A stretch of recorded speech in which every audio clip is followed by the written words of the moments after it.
Bismillahirrahmanirrahim. Today we are going to discuss about nuclear fission reaction. आज से हम nuclear fission जो है उसको डिस्कस करना स्टार्ट करेंगे।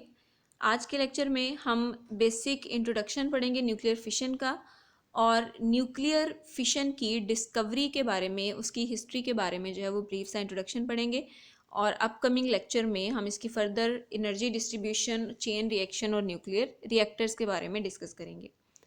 So let's first define what is nuclear fission. Nuclear fission is a process by which the nucleus of an atom is split into two or more smaller nuclei known as fission products. The fission of heavy elements is an exothermic reaction and huge amounts of energy are released in this process. Nuclear fission क्या है? ये basically किसी भी heavy element का break होके दो smaller nuclei में convert होना है। अब बेसिकली आपके पास पीरियोडिक टेबल के अंदर वो सारे के सारे एलिमेंट्स जिनका एटॉमिक मास मीडियम है, यानी ना तो वो बहुत बड़े हैं ना ही वो बहुत छोटे हैं, यानी जो मीडियम साइज्ड न्यूक्लियाई होते हैं 40 से 60 एटॉमिक नंबर के दरमियान, वो आपके जो न्यूक्लियाई हैं वो स्टेबल होते हैं। ठीक है, और उस रीजन को हम लोग स्टेबिलिटी बेल्ट का नाम देते हैं, यानी यहाँ पे जो न्यूक्लियाई हैं वो मोस्ट स्टेबल हैं। ठीक है, और अगर आपके पास न्यूक्लियस बहुत ही स्मॉल है, यानी स्मॉल साइज्ड न्यूक्लियाई हैं, वो भी अनस्टेबल हैं, और अगर बहुत लार्ज साइज के न्यूक्लियस होते हैं वो भी अनस्टेबल होते हैं। और स्टेबल न्यूक्लियाई वो होते हैं जिनका मास मीडियम होता है, यानी ना तो बहुत स्मॉल होता है ना ही बहुत ज़्यादा लार्ज। फिर होता ये है कि वो न्यूक्लियाई जिनका मास बहुत ज़्यादा होता है, यानी लार्ज साइज़ के जो न्यूक्लियाई होते हैं, वो ब्रेक होके मीडियम साइज़ के न्यूक्लियाई में कन्वर्ट हो जाते हैं टू गेन स्टेबिलिटी। क्योंकि हमें पता है कि न्यूक्लियस जितने भी रिएक्शंस होते हैं, चाहे कोई केमिकल रिएक्शन है चाहे कोई न्यूक्लियर रिएक्शन है, वो सारे के सारे स्टेबिलिटी गेन करने के लिए होते हैं। और आपके पास जो एटम है वो कैसे स्टेबल होता है, उसको अपना ऑक्टेट कंप्लीट करने के लिए 8 इलेक्ट्रॉन चाहिए होते हैं। तो वो इलेक्ट्रॉन एक्सचेंज करता है या इलेक्ट्रॉन एब्जॉर्ब करता है, यानी डोनेट करता है या एक्सेप्ट करता है और स्टेबल होने की कोशिश करता है, यानी अपना जो वैलेंस शेल है उसमें 8 इलेक्ट्रॉन पूरे करने की कोशिश करता है। बिल्कुल उसी तरह आपका जो न्यूक्लियस है वो तब स्टेबल होता है जब उसका साइज़, यानी उसके अंदर जो नंबर ऑफ न्यूक्लियॉन्स हैं वो ना तो बहुत कम हो ना ही बहुत ज़्यादा। तो न्यूक्लियर रिएक्शंस जो हैं वो भी इसीलिए होते हैं ताकि आपका जो न्यूक्लियस है वो स्टेबल हो सके। तो अगर ऐसा हो कि न्यूक्लियस का साइज़ बहुत ज़्यादा लार्ज हो तो वो न्यूक्लियाई खुद ब खुद ब्रेक होते हैं, टूटते हैं और दो मीडियम साइज़ के न्यूक्लियाई में कन्वर्ट हो जाते हैं, और इस किस्म के प्रोसेस को हम न्यूक्लियर फिशन का नाम देते हैं। अब जो न्यूक्लियर फिशन है हैवी एलिमेंट्स के अंदर होता है, this is usually an exothermic reaction. हमने कहा ये नेचुरल प्रोसेस है, यानी नेचुरली आपके पास जो हैवी एलिमेंट्स हैं वो ब्रेक होते हैं, फिशनेबल होते हैं, फिशन यानी टूट कर दो मीडियम साइज़ के न्यूक्लियाई में कन्वर्ट हो जाते हैं। तो ये एक्सोथर्मिक रिएक्शन होता है और इसके दौरान जो एनर्जी है वो रिलीज होती है। The nuclei produced are most often of comparable but slightly different sizes, यानी वो हैवी न्यूक्लियस जब ब्रेक होके दो मीडियम साइज़ के न्यूक्लियाई बनाएगा तो आम तौर पे उनके जो मैसेज हैं वो इक्वल, मतलब एग्जैक्टली इक्वल नहीं होते लेकिन कंपेरेबल होते हैं। कंपेरेबल का मतलब एक जैसे साइज़ के, थोड़ा बहुत उनके मैसेज में या साइज़ में डिफरेंस होता है। Typically with a mass ratio of products of about 3:2, यानी आपके पास अगर हम जो आपका हैवी न्यूक्लियस था उसको हम 5 पार्ट्स में अगर डिवाइड करें तो उसमें से 3 पार्ट्स अलग होके एक न्यूक्लियस बनाते हैं मीडियम साइज़ का, और 2 पार्ट्स अलग होके एक न्यूक्लियस जो है वो मीडियम साइज़ का बनाते हैं। यानी आमतौर पे जो प्रोडक्ट में हमें 2 न्यूक्लियाई मिलते हैं उनके साइजेस कंपेरेबल होते हैं। कंपेरेबल का मतलब कि तकरीबन एक जैसे होते हैं, थोड़ा सा जो है वो साइज़ कम या ज़्यादा होता है। ठीक है, यानी ऐसा नहीं होता कि एक पार्टिकल बहुत ही छोटा सा है, प्रोटॉन, न्यूट्रॉन या अल्फा पार्टिकल है, और एक बड़ा लार्ज साइज़ का न्यूक्लियस जो है वहाँ से एमिट हो रहा है। फिशन के दौरान जो हमें प्रोडक्ट्स मिलती हैं वहाँ पे दोनों प्रोडक्ट्स के साइज़ कंपेरेबल होते हैं, यानी तकरीबन एक जैसे या मीडियम साइज़ के दोनों न्यूक्लियस होते हैं। मोस्ट फिशंस आर बाइनरी फिशन, ज़्यादातर जो फिशन रिएक्शन होता है वो बाइनरी फिशन होता है। बाइनरी फिशन का मतलब वहाँ पे जो हमें प्रोडक्ट्स मिलेगी वो 2 मीडियम साइज़ के न्यूक्लियाई होंगे, दैट प्रोड्यूसेस 2 चार्ज्ड फ्रेगमेंट्स, यानी 2 पार्टिकल जो हैं वो वहाँ पे एमिट होंगे। ठीक है, लेकिन कुछ केसेस हमारे पास ऐसे होते हैं ओकेजनली, यानी कभी कभार ऐसा होता है 2 to 4 टाइम्स पर 1000 इवेंट्स, यानी 1000 फिशन अगर हो रहे हैं तो उसमें से 2 से 4 फिशन रिएक्शन ऐसे होंगे जहाँ पे 3 positively charge fragments are produced. अब यहाँ पे चार्ज फ्रेगमेंट्स या positively charge fragment means nuclei, क्योंकि न्यूक्लियस के ऊपर भी पॉजिटिव चार्ज होता है ना, तो वहाँ पे पॉजिटिवली चार्ज फ्रेगमेंट्स का मतलब कि 3 न्यूक्लियाई जो हैं वो वहाँ पे एमिट होंगे। तो ज़्यादातर जो फिशन होता है वो बाइनरी फिशन होता है, यानी वहाँ पे सिर्फ 2 न्यूक्लियाई ही बनते हैं, साथ में कोई पार्टिकल जैसे न्यूट्रॉन इमिट हो सकता है या एनर्जी इमिट हो सकती है, यानी न्यूट्रॉन्स इमिट हो सकते हैं, लेकिन चार्ज पार्टिकल्स या न्यूक्लियस जो हैं बेसिकली वो 2 ही इमिट होते हैं। लेकिन कुछ प्रोबेबिलिटीज़ ऐसी हैं, यानी 1000 इवेंट्स दो में से 2 या 4 टाइम 2 या 4 टाइम्स प्रोबेबिलिटी ये है आपके पास कि जो फिशन हो, जब न्यूक्लियस आपका ब्रेक हो तो वहाँ पे प्रोडक्ट में हमें 3 न्यूक्लियाई मिले, और इस किस्म का जो फिशन है उसको हम टर्नरी फिशन का नाम देते हैं। ठीक है, इसके अलावा क्वाटनरी फिशन भी है, उसमें और कम प्रोबेबिलिटी होती है, यानी 4 पार्टिकल्स वहाँ पे एमिट हो सकते हैं, लेकिन वो अंडर डिस्कशन नहीं है। The smallest of these fragments in ternary process ranges from the size of a proton to the size of an argon nucleus. It is usually an alpha particle.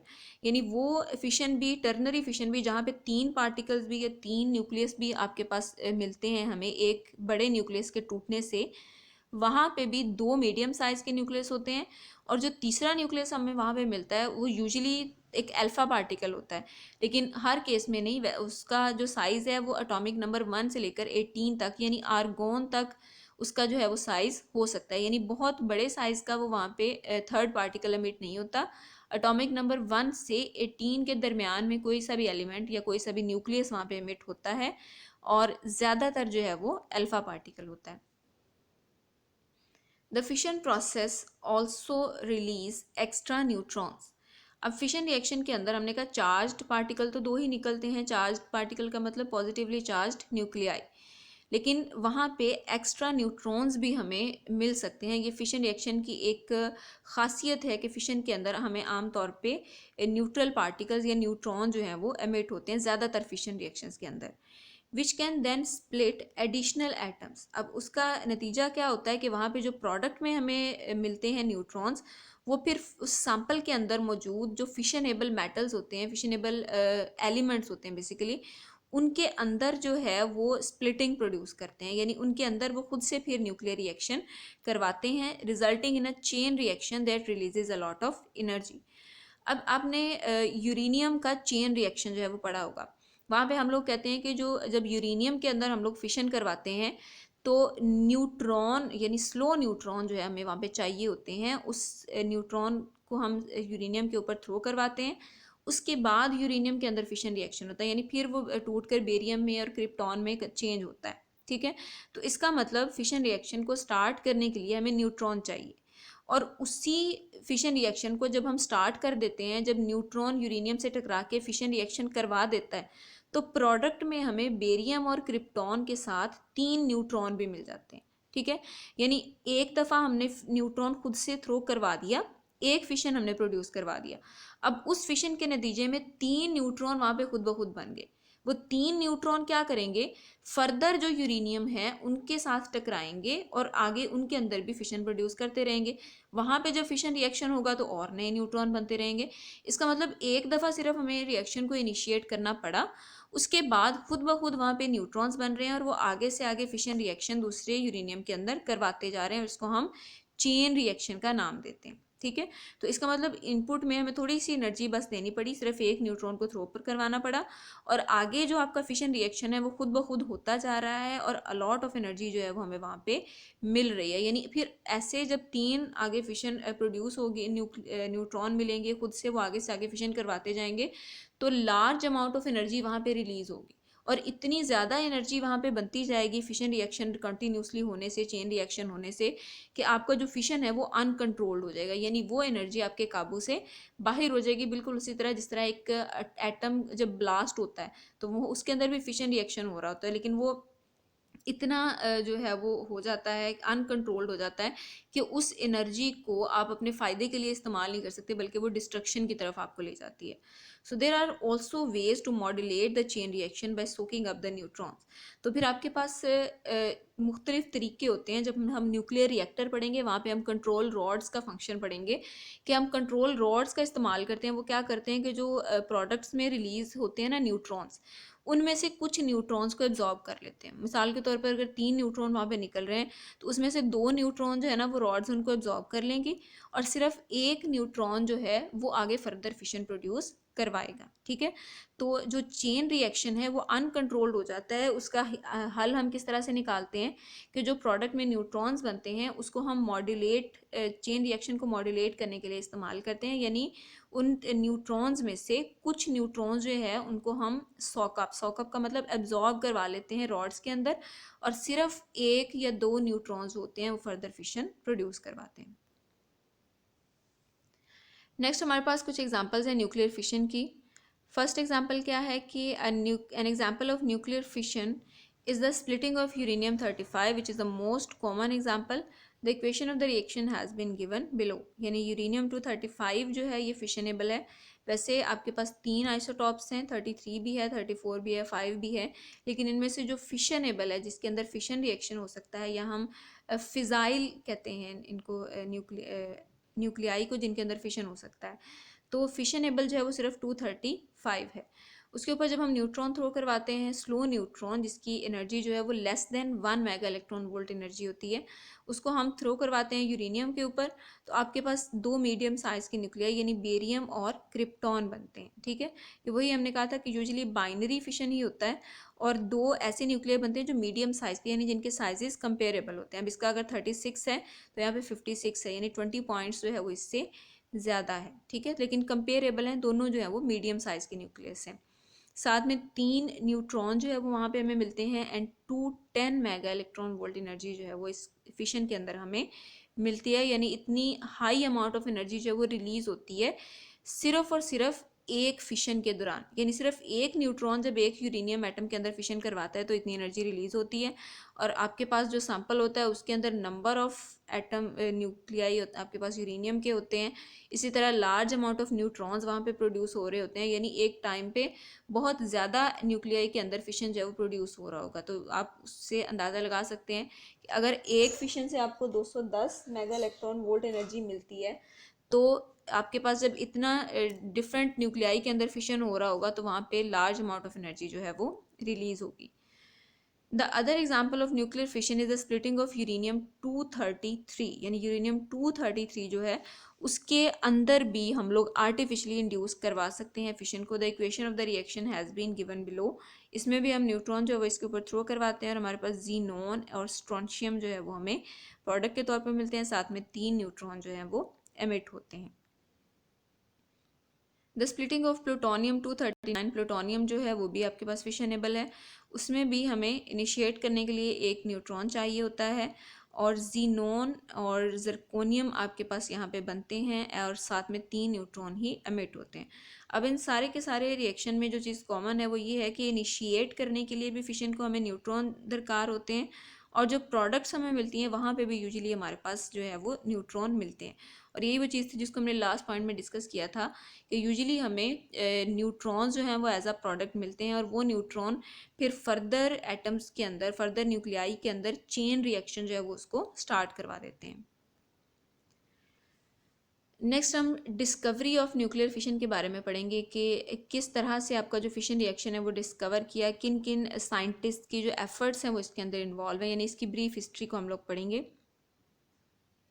Nuclear fission was discovered in December 1938। 1938 में physicist यानी 2 physicist थे जिसमें Lise Meitner and Otto Robert Frisch, ये आपके पास 2 physicist थे और 2 chemist थे, Otto Hahn and Fritz Strassmann. ठीक है, यानी ये 4 साइंटिस्ट हैं जिनका बेसिक कंट्रीब्यूशन है फिशन रिएक्शन के अंदर। 2 इसमें फिजिसिस्ट थे और 2 आपके पास केमिस्ट हैं।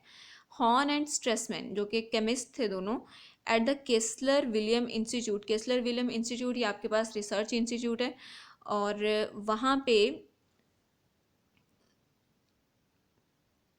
For chemistry in Berlin, Berlin basically आपके पास सिटी है, वहाँ पे उन्होंने ये एक्सपेरिमेंट किया था, bombarded uranium with slow neutrons and discovered that barium had been produced. ठीक है, यानी बेसिक जो एक्सपेरिमेंट था वो हॉर्न एंड स्ट्रेसमैन, ये दो केमिस्ट ने किया था इस इंस्टीट्यूट के अंदर, और स्लो न्यूट्रॉन्स को थ्रू करवाया था यूरेनियम के ऊपर, और डिस्कवर क्या किया था कि वहाँ पे बेरियम जो है वो प्रोड्यूस हुआ है।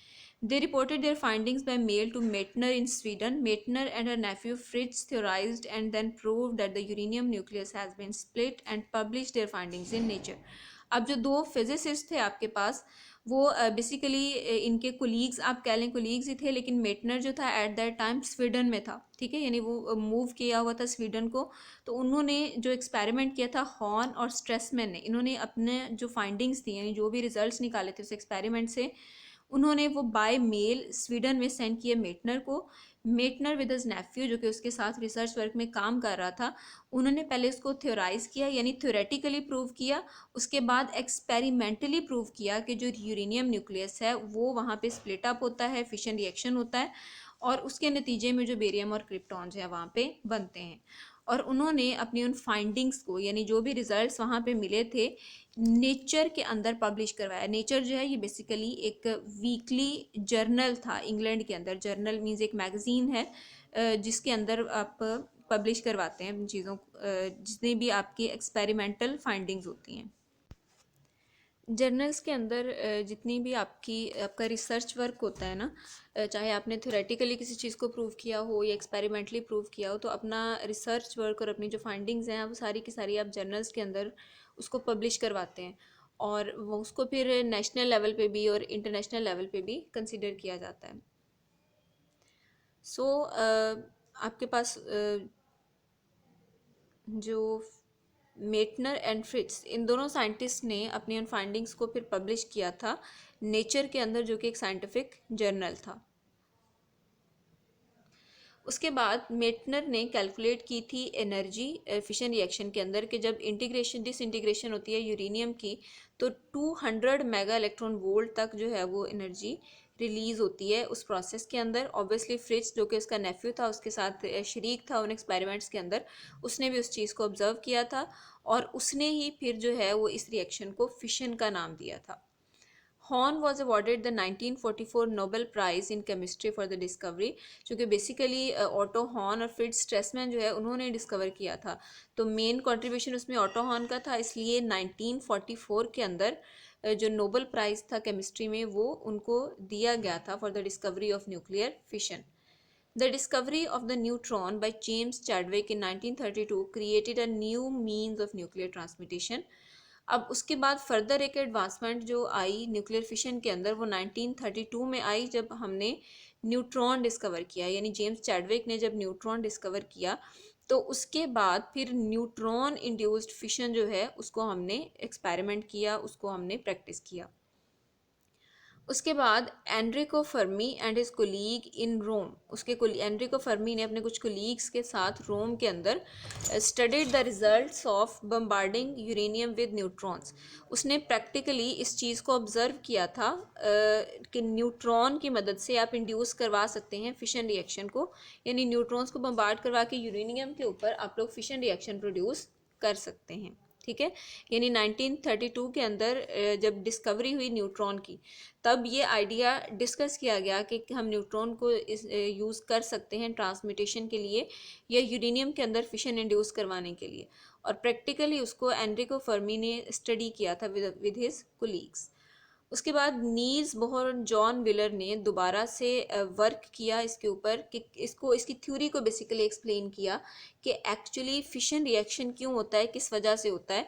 उसके लिए फिर उन्होंने लिक्विड ड्रॉप मॉडल जो है उसको डेवलप किया था for to explain the mechanism of fission reaction. यानी ये सारी की सारी डिस्कवरी पहले हो चुकी थी कि फिशन रिएक्शन होता है, इतनी एनर्जी रिलीज होती है, इस तरह से फिशन रिएक्शन प्रोड्यूस करवा सकते हैं, लेकिन उसकी जो थ्योरी है, उसके पीछे जो लॉजिक है कि किस तरह से फिशन होता है, क्या उसके पीछे इसका वजह क्या है, किस तरह से वो प्रोसेस आगे होता है, उसका जो पूरा मैकेनिज्म है उसको लिक्विड ड्रॉप मॉडल में जो है वो एक्सप्लेन किया था नील्स बोहर ने एंड जॉन विलर ने। तो अपकमिंग लेक्चर्स में हम इंशाल्लाह बाकी डिटेल्स के साथ साथ जो लिक्विड ड्रॉप मॉडल है इसको भी डिस्कस करेंगे, और पूरा मैकेनिज्म जो है वो डिस्कस करेंगे कि फिशन रिएक्शन किस तरह से प्रोसीड करता है।